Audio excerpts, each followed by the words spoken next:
ये Yakuza mafia अनजाने में एक एनजीओ वर्कर को मारकर अपने जीवन की सबसे भारी गलती कर देते हैं, क्योंकि जिसको उन्होंने मारा था वो एक ब्रूटल वॉर से लौटे एक खतरनाक डेडली सोल्जर की सगी बहन थी, जिसने ऑलरेडी अपने साथियों को वॉर में खो दिया था, जिनकी मौत का गुस्सा भी वो उन्हीं याकूजा माफिया पर निकालने वाला था। दरअसल ये सब कुछ दिन पहले शुरू हुआ, जब जॉन नाम का एक एक्स मरीन सोल्जर अपने साथियों की मौत से डिप्रेशन में आकर उन सबको याद कर रहा था, और उन सबको याद करते हुए वो खुद भी जान देना चाहता था। तब वो अपने सामने रखे 3 ग्लासेस में विस्की डालता है, जिसमें से एक को तो उसने नॉर्मल छोड़ दिया, दूसरे में एक गोली डाल दी और तीसरे में 2 गोली। मौत का खेल खेलने के लिए वो उन ग्लासेस पर अपने मरे हुए साथियों के नाम गिनना चालू करता है, और 2 गोली वाले ग्लास पर उसकी गिनती खत्म होती है। उस ग्लास की विस्की पीने के बाद जॉन उन्हीं 2 गोलियों को अपनी रिवॉल्वर में डालकर खुद को शूट करता है। लेकिन आज शायद यमराज छुट्टी पर है, क्योंकि किस्मत से गोली नहीं चलती। अब वो दिन भर रूम में शराब पीता रहता है, और आज उसका शराब का स्टॉक खत्म हो गया था, इसलिए वो बाहर मार्केट से शराब लेने के लिए जाता है। शॉप में जब वो सामान को ध्यान से देख रहा था, तभी अचानक से 2 चोर शॉप में घुस आए। उनमें से एक चोर ने जॉन के ऊपर गन पॉइंट कर दी। तब जॉन बिना किसी डर के उस चोर से कहता है कि उसे पेट पर निशाना नहीं लगाना चाहिए, ये बहुत ही बेकार तरीका है। और अगले ही पल में वो उस डाकू की गन पकड़ लेता है और उससे कहता है कि उसे सीने या फिर सर पर निशाना लगाना चाहिए था। ये देखकर गनमैन थोड़ा झिझकता है और उस एक ही पल में जॉन उन दोनों चोरों को ठिकाने लगा देता है। लेकिन जैसे ही ये सब खत्म हुआ, तब जॉन का ध्यान उस शॉप में नहीं होता। उसकी आंखों के सामने जंग की यादें दौड़ने लगी थी, जैसे वो उसे डुबा देने के लिए आ रही हो। उस रात जॉन के लिए सोना नामुमकिन सा हो गया था। ऐसा लग रहा था जैसे कोई भारी चीज उसकी छाती पर चढ़कर उसे रोंद रही हो। तब वो फ्रस्ट्रेट होकर अपनी कठोर ट्रेनिंग से इन यादों को भुलाने की कोशिश करता है, लेकिन ये कोशिशें नाकाम रह जाती हैं। तब वो और ज्यादा गुस्से में आकर दीवार पर जोर से पंच मारने लगा। वो तब तक मारता है जब तक उसके नकल से खून नहीं बहता। अब सुबह होती है, लेकिन जॉन अभी भी दिन का सामना करने के लिए बिल्कुल तैयार नहीं था। फिलहाल अभी उसे ऐसा लगता है जैसे वो किसी हैंगओवर में हो, और मुश्किल से ही वो सीधा हो पा रहा था। उसी दौरान गेट पर जोर जोर से कोई दस्तक देता है। गेट खोलने पर वो देखता है कि उसकी बहन सिंडी खड़ी है, जिसे आज उसे एयरपोर्ट से पिकअप करने जाना था, लेकिन रात के हैंगओवर की वजह से वो इस बात को भूल चुका था। साथ ही वो उसे देखकर हैरान भी नहीं होता, क्योंकि उसे पहले से ही अंदाजा था कि वो खुद ही आ जाएगी। सिंडी उसे बताती है कि वो कुछ दिनों के लिए एक दोस्त की शादी में आई है, जिसके बाद वो वापस से ब्राजील लौट जाएगी। साथ ही वो उसे बताती है कि वो ब्राजील में कुछ खतरनाक इलाकों में काम कर रही है और चैरिटी के जरिए कुछ बदलाव लाने की कोशिश भी कर रही है। हालांकि जॉन को यह आइडिया बिल्कुल भी पसंद नहीं आता, लेकिन अपनी बहन से बहस करना उसके लिए बिल्कुल बेकार था। सिंडी जाने से पहले जॉन की दवाइयों को चेक करती है, वो दवाइयां जो उसकी मानसिक हालत को ठीक करने में जॉन की मदद कर रही थी। लेकिन ठीक से चेक करने पर सिंडी को पता चलता है कि जॉन ने इन दवाइयों को च्युइंगम से बदल दिया है। सिंडी सर हिलाते हुए वहां से चली जाती है, और फिर कुछ दिनों के लिए फिर से सब कुछ नॉर्मल हो गया। कुछ दिन बाद हम ब्राजील के 2 ऑफिसर्स कैटरीना और पाउलो को देखते हैं, जिन्हें बीच के पास सिंडी बहुत ही गंभीर हालत में मिली। उसे देखने पर ऐसा लग रहा था जैसे उस पर किसी ने बहुत ही बुरी तरीके से वार किया हो। ये खबर सुर्खियों में काफी तेजी से फैलती है, क्योंकि सिंडी यूएस की रहने वाली थी और फिलहाल वो ब्राजील में थी, और जल्दी ही ये खबर जॉन को भी मिल चुकी थी। तब जॉन अपनी बहन की खबर मिलने के बाद बिना वक्त गवाए पहली फ्लाइट से ही रियो डे जनेरियो पहुंच जाता है। इस दौरान हम 2 ऑफिसर्स को और देखते हैं, जिनका नाम टियागो सेंटो और उसका पार्टनर कार्लो बरारो फेबेला में हथियारबंद स्मगलर्स का पता लगाने में लगे हुए थे। तभी कैटरीना और पाउलो भी उनके पास पहुंच गए। कैटरीना को सेंटो की हिंसक तरकीबें बिल्कुल भी पसंद नहीं थी। वो उसे डांटते हुए कहती है, तुम अपने तरीके से ज्यादा ही काम कर रहे हो और संदिग्धों पर क्रूरता दिखा रहे हो। लेकिन सेंटो को किसी की भी आलोचना सहन नहीं होती। वो अपनी सफाई देने की बजाय कैटरीना को ही डराने लगा। वो उससे कहता है, तुम्हारी नरमी ही हमारे इलाके में बढ़ते अपराध का कारण है, और ये अपराध एक अमेरिकन नागरिक की जान लेने के करीब पहुंच चुका है। और जैसे ही वो अपनी बात खत्म करने वाला होता है कि तभी वहाँ एक लोकल व्यक्ति सेंटो को पत्थर मार देता है। सेंटो के पत्थर लगते ही दोनों पक्ष अपनी अपनी बंदूकें निकाल लेते हैं। वहाँ का माहौल एकदम से युद्ध के मैदान में बदल गया। लेकिन जैसे ही सेंटो को यह एहसास हुआ कि स्थानीय लोगों की संख्या उनसे ज्यादा है, तब सेंटो एक कदम पीछे हटता है और उन्हें एक ऑफर देता है कि क्यों न उन्हें एक मुकाबला करना चाहिए, जिसमें वो अपने सबसे ताकतवर लड़ाके को उनसे लड़ने के लिए आगे करें। तब स्थानीय लोग अपने बीच से सबसे मजबूत लड़ाके कैबो को चुनते हैं, और इधर सेंटो अपने साथी बरोरो को उसके खिलाफ खड़ा करता है। साथ ही कहता है कि अगर बरोरो हारता है तब पुलिस बिना किसी गिरफ्तारी के वहां से वापस चली जाएगी। जिसके बाद लड़ाई शुरू होती है, और बरोरो जो काफी ताकतवर था, वो ज्यादा देर तक उससे लड़ने में अपना टाइम वेस्ट नहीं करता और पूरी ताकत से अपने विरोधी को थप्पड़ मारकर बेहोश कर देता है, जो देखने के बाद वहाँ खड़े सभी लोग चुप हो गए। लेकिन फिर अचानक सेंटो जोर से हंसने लगा और उनसे कहता है, हम और हमारे लोग जब चाहे यहाँ वापस आ सकते हैं। अब जैसे ही सेंटो और उसके साथी वहाँ से जाने लगते हैं, तब स्थानीय लोग उन्हें नफरत भरी नजरों से घूरने लगे, जैसे वो कोई बहुत बड़ी गलती कर गए हो। लेकिन सेंटो को कोई फर्क नहीं पड़ता,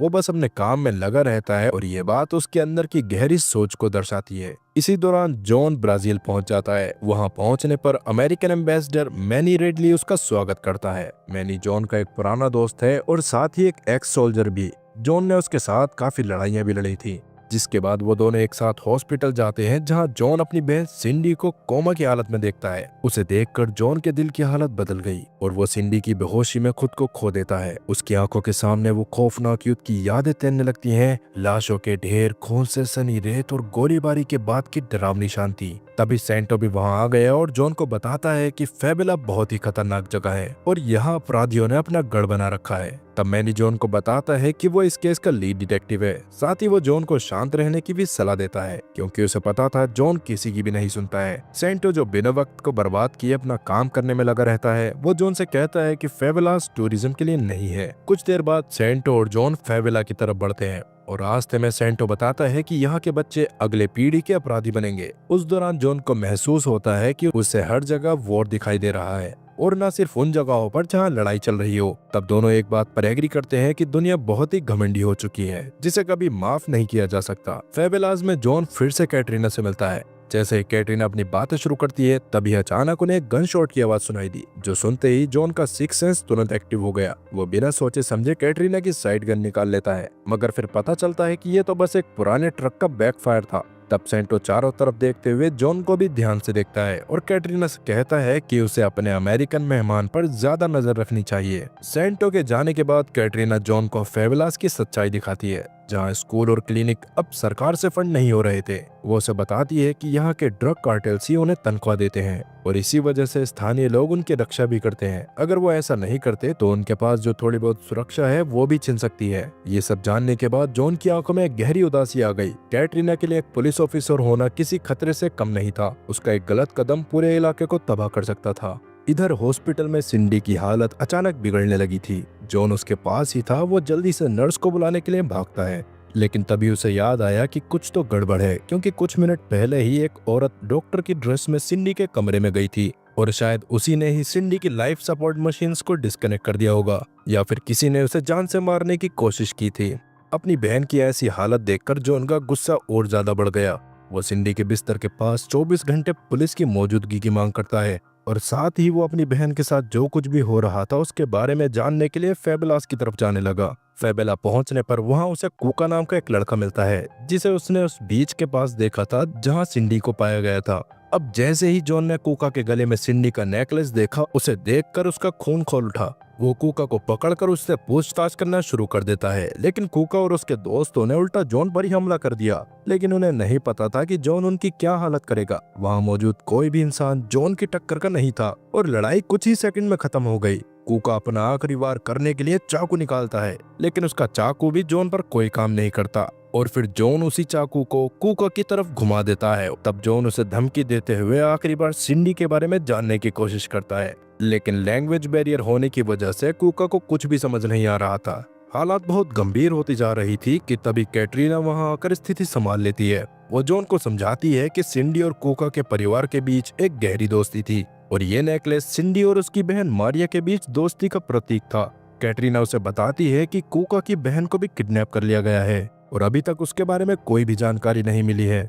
तब जॉन अपनी गलती मानते हुए उससे सॉरी बोलता है, जिसके बाद कूका जॉन को सिंडी की नोटबुक देता है, जो उसे उन कातिलों तक पहुंचने में मदद कर सकती थी जिन्होंने सिंडी के साथ ये सब किया। उस नोटबुक को चेक करने पर जॉन देखता है कि उसके कुछ पन्ने फटे हुए थे, जो देखने के बाद वो थोड़ा परेशान हो गया। लेकिन उसे उस नोटबुक में कॉन्टेक्ट मिला, एक फोटोग्राफर जिसे सिंडी ने हाल ही में अपने काम के लिए हायर किया था। जॉन बिना वक्त गवाए उसे फोन करके कैफे में मिलने के लिए बुलाता है। मिलने पर फोटोग्राफर जॉन को बताता है कि सिंडी ने उसे एक प्रोजेक्ट के लिए हायर किया था, जिसमें फेबेला में बच्चों की खराब जिंदगी को डॉक्यूमेंट करना था। लेकिन ये सब सिर्फ इतना ही नहीं था, सिंडी एक और चीज की भी तलाश कर रही थी। वो रात में सड़कों पर काम करने वाली लड़कियों के गायब होने की जांच कर रही थी। उसे शक था कि इस जांच के कारण उसे खतरा भी हो सकता है, लेकिन वो फिर भी बिना डरे उस पर काम करती रही। साथ ही वो उसे बताता है कि सिंडी ने उससे कहा था कि वो चुपचाप उसकी एक खबरी के साथ मीटिंग की कुछ तस्वीरें भी ले, और सिंडी के कहने पर उसने सारी तस्वीरें क्लिक भी की थी। इतना सब कुछ जानने के बाद जॉन उसका शुक्रिया अदा करते हुए उसे गले लगा लेता है। गले मिलते वक्त जॉन ने उसकी पॉकेट से एक फ्लैश ड्राइव निकाल ली थी। अब जॉन से मिलने के बाद जब फोटोग्राफर अपनी गाड़ी में जाकर बैठता है तभी अचानक एक जोरदार धमाका हुआ, जिससे उस गाड़ी में आग लग गई और फोटोग्राफर की मौके पर ही मौत हो गई, और साथ ही आसपास के कई सारे लोग घायल भी हो गए। इस हादसे से जॉन को वॉर की यादें आने लगी, लेकिन उस हलचल के बीच उसकी नजर उस औरत पर पड़ी जिसने पहले सिंडी को मारने की कोशिश की थी। वो बिना किसी देर किए उसके पीछे दौड़ पड़ा, और जैसे ही उसने टर्न लिया तब एक काले रंग की एसयूवी तेजी से उसके सामने आ गई, और उसमें से बंदूकधारी अपने ऑटोमेटिक गन से उस पर फायरिंग शुरू कर देते हैं। जॉन काफी मुश्किल से उन गोलियों से बचता हुआ पास खड़ी गाड़ियों के पीछे छुपने लगा, लेकिन अफसोस उस गोलीबारी में एक सिक्योरिटी गार्ड की भी जान चली जाती है। तब जॉन जल्दी से उस सिक्योरिटी गार्ड की गन उठाता है और जवाबी फायरिंग में कुछ हमलावरों को मार गिराता है, जबकि बाकी हमलावर भागने में कामयाब हो जाते हैं। कुछ देर बाद जॉन रिडले के ऑफिस में जाकर हमले के बारे में उसे जानकारी देता है, और साथ ही उन हमलावरों के हाथ पर बने अजीब से टैटूज का जिक्र भी करता है। उसे कहीं न कहीं शक था कि ये लोग जापानीज अंडरवर्ल्ड से हो सकते हैं। साथ ही जॉन उसे उस औरत के बारे में भी बताता है जिसका वो पीछा कर रहा था, वो भी एकदम जापानीज ही लग रही थी।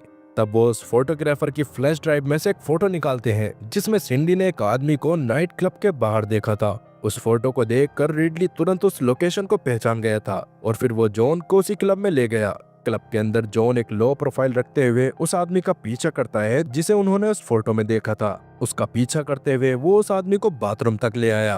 तब वो उस आदमी को पकड़कर उससे उन लोगों के बारे में पूछने लगता है जिन्होंने सिंडी पर हमला किया था। उस आदमी के हाथों में कुछ इंपॉर्टेंट डॉक्यूमेंट्स भी थे जो कि घबरा कर वो नीचे गिरा देता है।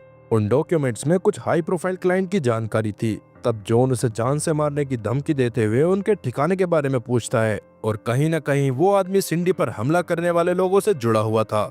अगले दिन जॉन और रिडली अपने नए टारगेट की तरफ बढ़ने लगे, एक शानदार विला जो अमीर और ताकतवर लोगों का खेल का मैदान था। वहीं दूसरी तरफ शहर के एक और इलाके में सेंटो और उसकी यूनिट ड्रग तस्करों के खिलाफ एक क्रूर ऑपरेशन के लिए तैयार हो रही थी। सेंटो उन सबसे कहता है कि किसी पर भी रहम नहीं होगा, और अपनी टीम को रास्ते में आने वाले सभी को खत्म करने का आदेश देता है। ऑपरेशन शुरू होने से पहले वो घुटने के बल बैठकर एक प्रार्थना करता है, जो कि अपनी मानसिक शांति बनाने के लिए वो हमेशा से करता था। फेबुला में सेंटो की यूनिट पहुंचते ही वहाँ हलचल मचने लगी। फेबुला में हलचल मचने के कुछ ही पल बाद उसकी टीम उस इलाके में घुस जाती है, और वहां पहुंचने पर वो कोई गिरफ्तारी नहीं करते, बस लाशें गिराते हैं। इधर जब जॉन विला में पहुंचता है तो उसकी मौजूदगी से वहां के लोगों में हड़कंप मच गया। तभी वहां पर मौजूद एक गार्ड उस लेडी को जॉन के बारे में इन्फॉर्म कर देता है जिसने सिंडी को मारने की कोशिश की थी। वो लेडी अपने गार्ड से कहती है कि किसी भी तरह की प्रक्रिया करके अपने बॉस हिरोमोटो को परेशान न करें। जिसके बाद जॉन को बालकनी में ले जाया गया जहां उसे एक वैन आती हुई दिखती है। उसमें से कुछ कम उम्र की लड़कियां बाहर निकल रही थीं। उस लड़की को देखकर जॉन को पहचानने में देर नहीं लगती, क्योंकि उनमें से कुका की गायब हो चुकी बहन भी थी। तभी जॉन के पीछे खड़ा गार्ड उसे मारने के लिए उस पर अटैक कर देता है, लेकिन जॉन इतना आसान टारगेट नहीं था। वो अपनी पूरी ताकत लगाकर उस गार्ड को कुछ ही पल में ढेर कर देता है, जिसके कुछ देर बाद वो धीरे धीरे छुपते हुए उन तस्करों का पीछा करने लगा। लेकिन उस पूरी जगह पर हथियारबंद लोग मौजूद थे। वहाँ पर जापानीज याकुजा भी मौजूद था, जैसा कि वो पहले ही फेबुला में देख चुका था। इधर सेंटो और उसकी टीम अभी भी फेबुला में ड्रग माफियाज को ठिकाने लगाने का काम कर रही थी। उस दौरान सेंटो का एक आदमी कुछ याकुजा को देखता है जो बच्चों को एक गाड़ी में बिठा रहे थे। वो बिना सोचे समझे उन्हें रोकने के लिए आगे बढ़ा, लेकिन इतने में ही सेंटो भी वहां आ गया। वहां पहुंचने पर सेंटो, जो हमेशा चालाकी से काम करता था, वो अपने ऑफिसर की बहादुरी की तारीफ करने लगा, लेकिन अगले ही पल में वो उसे शूट कर देता है। और अब याकुजा बिल्कुल फ्री हो गए थे, जो देखकर ये समझ आ जाता है कि सेंटो पहले से ही उन याकुजा माफिया के लिए काम करता है, और शायद कहीं न कहीं उसी ने ही सिंडी को घायल करके बीच पर फेंक दिया होगा। जिसके बाद सेंटो अपने बॉस को कॉल करता है, और ये वही लड़की होती है जिसने सिंडी को मारने की कोशिश की थी। वो लड़की सेंटो को भरोसा दिलाती है कि उसका पैसा पोर्ट पर तैयार है। तब वो लड़की अपने बॉस हिरोमोटो को फोन करती है और उसे बताती है कि उसे एक दिक्कत आ रही है। एक अमेरिकन सोल्जर उनके आड़े आ रहा है और अब उसे खत्म करने का वक्त भी आ गया है। वो अपने बॉस से बात कर ही रही थी कि तभी वो नाइट क्लब वाला आदमी लीमा हिरोमोटो के सामने आ गया, जिससे जॉन ने डॉक्यूमेंट्स छीने थे। उस आदमी को ये तो मालूम हो गया था कि अपनी गलतियों का खामियाजा उसे भुगतना ही पड़ेगा। तब हिरामोटो गुस्से में आकर लीमा को अपनी कटाना से एक ही बार में खत्म कर देता है। इधर जॉन हिरामोटो के इलाके में घुस चुका था और हिरामोटो के आदमियों ने उसे पहचान भी लिया, लेकिन जॉन को उन सबसे निपटने में ज्यादा टाइम नहीं लगता। वो एक साथ 5 लोगों को ठिकाने लगा देता है। अब जैसे ही वो उन्हें निपटाने वाला था कि तभी सेंटो और बरोरो बीच में आ गए। हालांकि उनका इरादा तो जॉन को निपटाने का था, क्योंकि वो याकुजा माफिया के बिजनेस में टांग अड़ा रहा था। तब सेंटो जॉन से ब्रीफकेस मांगता है और तभी गोलियों की आवाज सुनकर कैटरीना और उसका साथी भी वहां आ गया, जिससे सेंटो का सारा प्लान चौपट हो जाता है। जिसके बाद जॉन उन्हें उस कमरे में ले गया जहां किडनैप की गई लड़कियों को रखा गया था, लेकिन वहां पहुंचने पर वो देखता है कि वहां एक भी लड़की नहीं है, क्योंकि वो लोग लड़कियों को पहले ही कहीं और ले गए थे। तब जॉन उन्हें उस ब्रीफकेस के बारे में बताता है जिसमें ऐसे डॉक्यूमेंट्स थे जिनसे वो किडनैपर्स को पकड़ सकते थे, और साथ ही उसमें किडनैप की गई लड़कियों के बारे में भी काफी जानकारी थी। सेंटो जॉन से कहता है कि वो ब्रीफकेस हमारे हवाले कर दे, जिस पर जॉन उसकी बात मानते हुए ब्रीफकेस सेंटो को देकर वहां से जाने लगा। बाहर जाते वक्त जॉन को ये समझ में आ जाता है कि सेंटो ये सब कुछ पहले से ही जानता था, क्योंकि उन डॉक्यूमेंट्स में कहीं भी लीमा का नाम मेंशन नहीं था। तब जॉन कैटरीना से कहता है कि वो तुरंत ही हॉस्पिटल में जाकर सिंडी की हालत चेक करे, जबकि वो खुद सेंटो की गाड़ी में छुपकर याकुजा को पकड़ने के लिए निकल गया, क्योंकि सेंटो अपने पैसे लेने के लिए उसी पोर्ट पर जा रहा था जहां से याकुजा माफिया लड़कियों को दूसरी जगह ले जाने वाले थे। इधर सिंडी को मारने के लिए फिर से वही लड़की दोबारा आ गई थी, जिसने एक बार पहले भी उसे मारने की कोशिश की थी। इससे पहले कि वो उस पर हमला कर पाती कि तभी कैटरीना वहां पहुंचकर उसे ठिकाने लगा देती है। इधर जॉन भी पोर्ट पर पहुंच चुका था, जहां वो देखता है कि सेंटो याकुजा के साथ खड़ा है और साथ ही वहां पर किडनैप की गई लड़कियों को एक कंटेनर में भरकर जापान ले जाया जा रहा था। जब सब कुछ साफ साफ दिखने लगा तब वो रिडली को कॉल करके उस सब के बारे में रिपोर्ट करता है, लेकिन रिडली उसे चेतावनी देता है कि उसे अकेले ही उनसे नहीं भिड़ना चाहिए।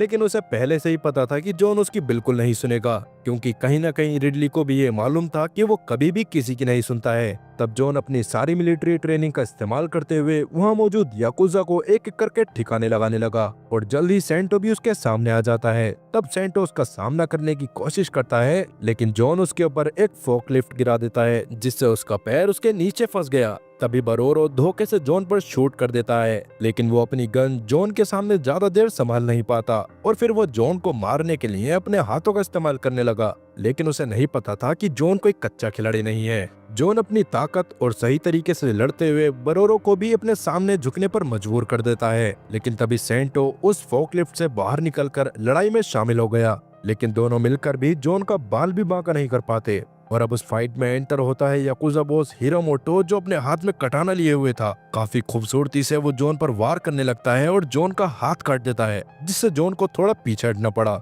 अब ये लड़ाई थी 3 वर्सेस 1। तब सेंटो भी चाकू से वार करने लगता है, लेकिन जॉन पलटकर उसी चाकू को उसकी तरफ मोड़ देता है और उस चाकू को वो बरोरो के पैर में घुसा देता है और साथ ही उसे एक जोरदार घुसड़ मारता है, जिससे वो बेहोश हो गया। और उसके बाद सेंटो से निपटने के लिए उसकी गले की चेन निकालकर उसके सीने में धंसा दी और अब सिर्फ हिरामोटो बचता है। जॉन स्टील की पाइप उठाकर याकुजा बॉस की तलवार का सामना करने लगा। हिरामोटो उसकी टक्कर का था, इसलिए जॉन को उससे निपटने में थोड़ा टाइम लग रहा था। लेकिन एक पॉइंट ऐसा आया जब जॉन ने हिरामोटो की तलवार को ही उसकी तरफ मोड़ दिया। अब उसे लग रहा था कि शायद हिरामोटो उसके कंट्रोल में आ गया है। तभी हिरामोटो अपनी छुपी हुई ब्लेड जॉन के पेट में घुसा देता है, जिससे जॉन को काफी ज्यादा गुस्सा आ गया और अपनी जिंदगी भर की ताकत लगाकर उसने हिरामोटो को तोड़ना शुरू कर दिया और तोड़ तोड़ कर उसकी ऐसी हालत करता है कि अब वो ठीक से वॉशरूम में भी नहीं बैठ सकता था। जिसके बाद वो सेंटो के पास जाता है, जो फिलहाल खून से लथपथ हो चुका था। वो जॉन को एक चाबी देता है जो उस ऑपरेशन से जुड़े हर भ्रष्ट अधिकारी के रिकॉर्ड को खोलने वाली थी, क्योंकि सेंटो को एहसास हो गया था कि अब उसका वक्त खत्म हो चुका है। और साथ ही उससे कहता है कि उसने बहुत सारे गलत काम किए हैं और बहुत से मासूम लोगों को भी मारा है, लेकिन सिंडी को मारने में उसका कोई हाथ नहीं था। वो सेंटो से बात कर ही रहा था कि तभी हिरामोटो वापस से जॉन पर अटैक करने के लिए उठा, लेकिन इस बार जॉन उस पर बिल्कुल भी रहम नहीं करता और उस पर बेहिसाब गोलियों की बरसात कर देता है। इधर सेंटो की आखिरी सांसें चल रही थीं। जाने से पहले जॉन सेंटो के पास रहम खाकर एक बंदूक छोड़ देता है। अब रिडली और बाकी लोग भी वहां पहुंच गए थे। तब जॉन किडनैप हुए बच्चों को खुद से आजाद करता है। इधर सिंडी भी बच गई थी, लेकिन उसकी हालत काफी ज्यादा खराब थी और साथ ही उसे मेडिकल ट्रीटमेंट की खास जरूरत थी। अब अगले दिन रिडली जॉन से कहता है, मैं तुम्हारे सारे खर्च उठाने के लिए तैयार हूँ, लेकिन एक शर्त पर, तुम्हें मेरे लिए एक अंडर कवर ऑफिसर की तरह काम करना होगा और साथ ही मैं तुम्हें एक नई पहचान भी दूंगा। हालांकि रिडली को पहले से ही पता था कि उसे अपना पुराना नाम फैल्कन ही चाहिए है, तो दोस्तों ये कहानी आपको कैसी लगी हमें कमेंट करके जरूर बताएं, और ये चैनल अभी नया है तो सब्सक्राइब करना बिल्कुल ना भूलें। और आपको ऐसी और एक्सप्लेन मूवीज देखनी है तो इस वीडियो पर ज्यादा से ज्यादा प्यार दिखाओ, ताकि मैं आपके लिए जल्दी ही एक जबरदस्त मूवी एक्सप्लेन करके ले आऊं।